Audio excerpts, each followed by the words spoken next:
हालिया से खबर शामिल करते हैं। कैसर फारूक की रिपोर्ट के मुताबिक पुलिस ने 2 रोज से लापता 14 साल बच्चा एबटाबाद से बाजियाब कर लिया। अजीजाबाद कॉलोनी के रिहायशी को खदशा था कि उनके बच्चे को अगवा कर लिया गया।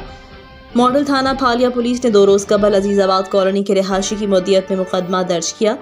मुद्दई मुकदमा अरसलान वल तालिब हुसैन सिपरा सिकना पांडवाल हाल मुकीम अजीजाबाद कॉलोनी फालिया ने दरख्वास्त से मौक़िफ़ इख्तियार किया कि मेरे 14 साल चचाजाद भाई हाशिम वल्द खादिम हुसैन सिपरा को नामालूम अफराद ने अगवा कर लिया है।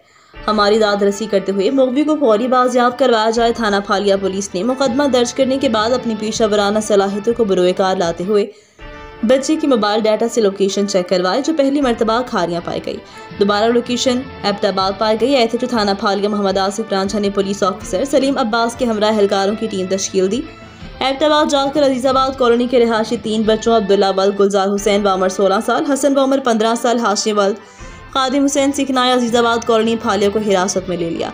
थाना फालिया पुलिस का तीनों बच्चों से तफ्तीश का अमल जारी है। अहलियाने अजीजाबाद कॉलोनी फालिया बच्चों के वालिदैन ने इत्मीनान का इजहार किया। फालिया पुलिस के फौरी एक्शन को सराहते हुए खराज तहसीन पेश किया और डिस्ट्रिक्ट पुलिस ऑफिसर सैयद रदा सदर गाज़मी ने नकद इनाम सर्टिफिकेट से भी नवाजा और शाबाश दी। अब तक के लिए इतना ही। मज़ीद खबरों से बाखबर रहने और ताज़ा अखबार पढ़ने के लिए विजिट करें हमारी वेबसाइट rednews.pk।